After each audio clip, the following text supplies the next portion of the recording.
தாவேக்காவில் இருந்து விவேக் கணநாதன் இணைந்து இருக்கிறார். சார் வணக்கம். உதயநிதி ஸ்டாலின் பேசியது கண்டிக்கத்தக்கது. ஆனால் அவருடைய கைது நடவடிக்கை அப்படின்றது பழிவாங்கும் நடவடிக்கையாக புரிந்து கொள்ளப்படக்கூடிய சூழல் இருக்கிறது அப்படின்னு அரசியல் பார்வையாளர்கள் தங்களுடைய பார்வையை முன்வைக்கிறீங்க. தாவேக அரசாங்கம் இதை எப்படி அணுகுது? இல்ல, பழிவாங்கும் நடவடிக்கைன்னா எத்தனையோ முறை அவர் தனிப்பட்ட தாக்குதலில் எங்கள் தலைவரும் இதே பேசியிருக்கிறார். இது ஒன்று புதிது கிடையாது. அவர் பேசுவது அப்பொழுதெல்லாம் அந்த மாதிரி நடவடிக்கைகள் நாங்கள் ஆட்சி அமைத்த பிறகே அந்த நடவடிக்கைகள் ஈடுபட்டிருக்க முடியும். ஆனால் இது திட்டமிட்டு மேடைகளை தமிழ்நாட்டு அரசியல் மேடைகளை ஆபாச மேடைகளாக மாற்ற வேண்டும். ஒரு ஆணாதிக்க மனோபாவத்தை வளர்த்தெடுத்து பெண்கள் அரசியல் பங்கேற்பில் ஈடுபடுவதை நோக்கி ஒரு மோசமான மனோபாவத்தை வளர்க்க வேண்டும் என்பதற்காக அவர் பேசுகிறார். இது ஒரு திடீர்னு அவர் இதை பண்ணல. நீங்க அவங்க ஜென்சி திமுகன்ற பெயரில் வாரிசுகளை, கீழ்நிலை வாரிசுகள், திமுக இருக்கக்கூடிய கீழ்நிலை 2ஆம் கட்ட 3ஆம் கட்ட தலைமைகளாக இருக்கக்கூடியவர்கள், கிளைக்கழக மாதிரி மாவட்ட அணை அமைப்புகள் இதெல்லாம் தலைவர்களாக இருக்கக்கூடியவர்கள், அவருடைய மகன்கள், இவர்களெல்லாம் இருக்காங்களே, இவர்களை பயன்படுத்தி இவங்க ஒரு அரசியல் பண்றாங்க பாருங்க. அந்த அரசியலும் சரி, அதை ஊக்குவிக்கக்கூடிய வகையில் உதயநிதி செய்யற அரசியலும் சரி, தொடர்ச்சியா பாத்தீங்கன்னா அதுல ஒரு பாலியல் ரீதியான தாக்குதல், அது அரசியல் கட்சியில் தலைவர்கள் மற்றவர்களை பேசுறதா இருக்கட்டும், கூட்டணி இருக்கட்டும். திரு ஆர் ராஜா அவர்கள் ஏற்கனவே விடுதலை சிறுத்தைகள் எங்கள் அரசாங்கத்தில் அமைச்சராக பொறுப்பேற்ற பொழுது, அண்ணன் வன்னியரசு அவர்கள் பொறுப்பேற்ற பொழுது இதே மாதிரி ஒரு ட்வீட்டை போட்டார். அப்ப தொடர்ச்சியா இந்த ஒரு உளவியலை கட்டமைப்பதற்காக மோசமா அவங்க செய்யறாங்க. இது அடிப்படையில் பெண்கள் அவர்கள் ஜனநாயக ரீதியாக சுதந்திரமாக செயல்படுவதற்கான உளவியலையே கெடுத்து விட்டுறது. இது அவர் எங்க தலைவரை பேசுறாரு அப்படிங்கறதெல்லாம் தாண்டி அவதூறு பேசுறாரு, ஆபாசம் பேசுறாரு, அவர்கிட்ட வேற எதையும் எதிர்பார்க்க முடியாது. ஏதாவது ஒரு அரசியல் ரீதியான உள்ளடக்கமோ, நல்ல ஒரு வாசிப்பு அறிவோ, அல்லது குறைந்தபட்சம் தன்னுடைய சொந்த கட்சி வரலாறோ ஏதாவது தெரிஞ்சிருந்தா அவர்கிட்ட அந்த மாதிரி பேசுறதா நம்ம எதிர்பார்க்கலாம். இவருக்கு எதுவும் தெரியாது. இவருக்கு என்ன தெரியும்? ஆபாசமா பேசுறது. எந்த ஒரு தலைவர், இவர் யார் ஆபாசமா பேசல? எல்லா தலைவர்களை குறித்து இதே மாதிரி ஒரு ஆபாசமாக பேசுகிறார். ஜெயலலிதா அவர்களை குறித்து ட்விட்டர்ல ஆபாசமான புகைப்படங்களை பகிர்ந்திருக்கிறார். இவர் எடப்பாடி பழனிசாமி சசிகலா அவருடைய காலில் விழுந்து பதவியேற்றாருங்கிறத பேசும்பொழுது ரொம்ப கொச்சையான வார்த்தைகளை பயன்படுத்திருக்கிறார். இப்ப அடுத்து எங்க தலைவரை பத்தி அதே மாதிரி பேசுறார். இது இவருடைய பொது பழக்கம். இதற்கு மேல் தொடர விடுவது நல்லது இல்லையா? இப்ப இவர் மேடையில பேசுறாரு, சரி, அங்க இருக்கக்கூடிய முன்னாடி தலைவர்கள், திமுக முன்னாடி தலைவர்களாக இருப்பவர்கள், முன்னாள் அமைச்சர்களோ வேற யாரோ அது வேண்டாம்னு சொல்லி கண்டிக்கிறாங்களா? இல்ல கீழே இருக்கக்கூடிய தொண்டர்கள், கட்சி நிர்வாகிகள்கிட்ட அதற்கு இல்ல என்ன இப்படி பேசிட்டாருன்ற மாதிரி ஏதாவது சின்ன வருத்ததா இருக்கா? எதுவும் கிடையாது. அப்போ இவர்கள் தொடர்ச்சியாக மேடை இதே மாதிரி பேசிட்டே இருப்பாங்க. நீங்க உமன் பார்ட்டிசிபேஷனுக்கு எதிராக, பெண்களுக்கு எதிரான அரசியலுக்கு எதிராக நீங்க ஒரு கமெண்ட் நீங்க வளர்த்துக்கிட்டே இருப்பீங்க. நீங்க அதற்கு ரொம்ப ஈஸியா அதை நாங்க முதலமைச்சருக்கு எதிரான ஒரு அரசியலாக நாங்க மாற்றுவோன்ற மாதிரி நீங்க பண்ணிட்டு இருந்தீங்கன்னா நாங்க பார்த்துட்டு சும்மா இருக்க முடியுமா? இது அடிப்படையில் பெண்களுக்கு எதிரானது. அவர் மீது போடப்பட்டிருக்கிற வழக்கே பெண்கள் வன்கொடுமை சட்டத்துக்கு எதிராக இருக்கு. இப்ப அதை யாருமே தவறுன்னு சொல்லல. எந்த அரசியல் கட்சி தலைவரும் அவர் மீது பதிவு செய்யப்பட்டிருக்கக்கூடிய வழக்கை தவறுன்னு சொல்லல. எல்லாருக்கும் அதிர்ச்சியாக இருக்கிறது. என்ன இவ்வளவு ஒரு மோசமான கமெண்ட்டை சர்வசாதாரணமா அடிக்கிறாங்க. இன்னொன்னு, இது அவர் தெரியாமலாம் பண்ணல. தெரியாம பண்ணிட்டாரு, போற போக்குல ஏதோ கமெண்ட் பண்ணிட்டாரு, அப்பெல்லாம் கிடையவே கிடையாது. பிளான் பண்ணி கீழே 2 பேரை நிக்க வச்சு ஒரு கோஷம் எழுப்புற மாதிரி பண்ணி அதுக்கு இவர் பேசுற மாதிரி இவங்க ஒரு நாடக சித்தரிச்சிருக்காங்க. அப்ப இதற்கெல்லாம் சட்ட ரீதியான நடவடிக்கைகளை எதிர்கொண்டால்தான் அடுத்தடுத்து இந்த மாதிரி ஆபாசமான பேச்சுகள் தமிழ்நாட்டில் வளராது. அந்த ஒரு ஜனநாயக பூர்வமான ஒரு ஆரோக்கியமான நல்ல அரசியலை வடிவமைக்க வேண்டும் என்றால் இந்த மாதிரியான கைதுகள் அவசியமானதாக இருக்கிறது. அதற்காக செய்யப்பட்டிருக்கிறது. அவ்வளவுதான் சார். திமுகவினர் உதயநிதி ஸ்டாலின் பேசியது தவறாக பரப்புரை செய்யப்படுகிறது அப்படின்னு சொல்லியிருக்காங்க. உதயநிதி அவர்களுமே அதான் சொல்றாங்க, நான் பேசினது கட்காப்பி பேஸ் பண்ணி பரப்பிட்டாங்க. எதை கட்காப்பி பேஸ் பண்ணோம்? எதை தவறா பரப்புனா எதை கட்காப்பி பேஸ் பண்ணோம்? அவர் பேசினது முழு உரையும் எல்லா ஊடகங்கள்லயும் இருக்கு, எல்லா ஊடகங்களுடைய டிஜிட்டல் தளங்கள்லயும் இருக்கு. அவர் அந்த குறிப்பிட்ட நேரத்தில் பேசுவதும் அப்படியே ஒரு 2 நிமிடமாக மொத்தமா கட் பண்ணி சமூக வலைதளங்களில் இருக்கு. ஒரு கிட்டத்தட்ட ஒரு 24 நிமிஷம் அந்த பேசியிருக்கிறாரு.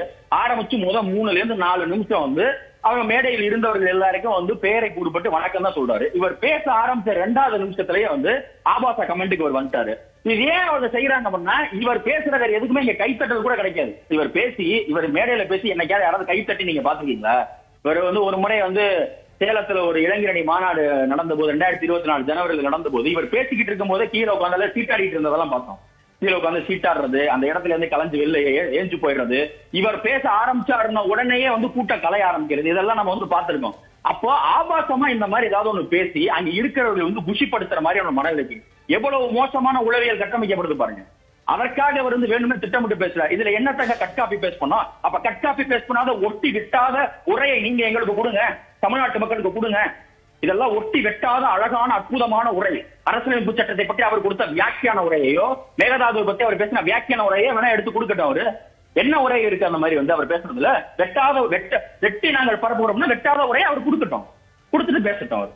நாளைக்கு சட்டமன்ற கூட்டத்தொடர் நடக்க இருப்பதை ஒட்டிதான் இந்த கைது நடவடிக்கை அப்படின்னு சொல்றாங்க. இன்னொன்னு 12 மணி வரை கைது நடவடிக்கை கூடாது அப்படின்றத.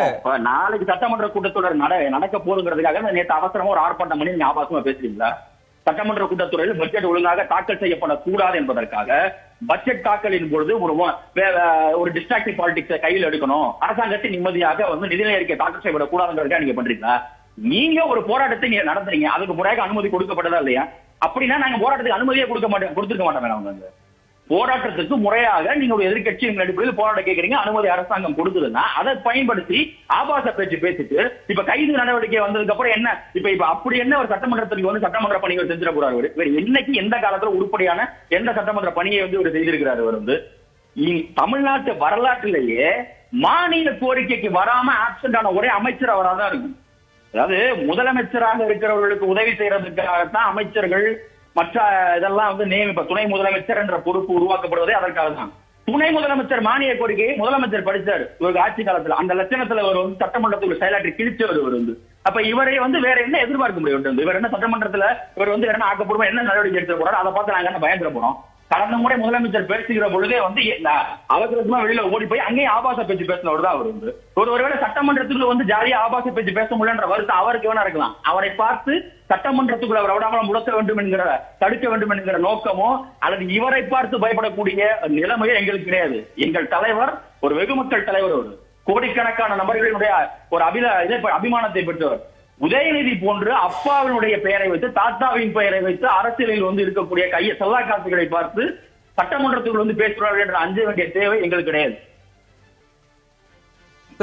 நீதிபதி 12 மணி வரை நடவடிக்கை எடுக்க வேணாம் அப்படின்னு சொல்லியும் காவல்துறை வந்து நடவடிக்கை எடுத்திருக்காங்க. அப்போ இது பழிவாங்கும் நடவடிக்கை தானே அப்படின்னு சொல்லி திமுகவினர் தமிழ்நாடு முழுக்க பல இடங்கள்ல போராட்டத்துல ஈடுபட்டு வராங்க. நாடாளுமன்ற வளாகத்துல கூட திமுக எம்பிக்கள் போராட்டத்துல ஈடுபட்டு இருக்காங்க. இல்ல, நாடாளுமன்ற வளாகத்துல அவர்கள் வந்து இதுக்கு நாடாளுமன்றத்தில் 2024 தேர்ந்தெடுக்கப்பட்ட பொழுது இவர்கள் போயிட்டு அங்க என்ன பண்ணாங்க? சட்டமன்றத்துக்குள்ள நாடாளுமன்ற அவைக்குள்ள வந்து அங்க போய் உதயநிதி வாழ்கன் தான் கோஷம் போட்டாங்க. உதயநிதி வாழ்கன் கோஷம் போடுறதுக்கு தமிழ்நாட்டில் இருக்கக்கூடிய அத்தனை மக்களும் வந்து இவர்களுக்கு 2024 வந்து வாக்களித்தாங்க. பாஜக ஆட்சிக்கு வந்து விடக்கூடாது, அரசியலமைப்பு சட்டத்தை திருத்தி விடக்கூடாது என்பதற்காக அளிக்கப்பட்ட வாக்குகளை வைத்துக் கொண்டு நாடாளுமன்றத்தில் போயிட்டு உதயநிதி வாழ்கன்னு கோஷம் போட்ட கும்பல் இது. இந்த கும்பல்கிட்ட வேற என்ன? உதயநிதிக்காக தான் போராடுவாங்க அவங்க, வேற எதுக்காக போராடுவாங்க அவங்க? எங்க டீலிமிட்டேஷனை ஆதரிக்க போறீங்களா இல்லையான்ற கேள்விக்கு இன்னைக்கு வரைக்கும் பதில் கிடையாது. பம்மி பதுங்குறாங்க, ஓடி ஒளிறாங்க. அப்ப இந்தியா முழுவதும் தாக்கத்தை ஏற்படுத்தக்கூடிய மிக முக்கியமான விஷயங்களில் வந்து வாய்மூடி மௌனியாக இருப்பது அல்லது நாடகத்தனமான விஷயங்களை கையாளுவதுன்னு இருந்துட்டு உதயநிதி கைதுன்னா நாடாளுமன்றத்தில் போராடுறாங்கன்னா நாடாளுமன்றத்தையே இவங்க வந்து உதயநிதி கோஷ கும்பலா மாத்தினவ தானே. அப்ப அவங்க அதை தான் செய்வாங்க. அதற்கு எந்த அரசியல் முக்கியத்துவமும் கிடையாது.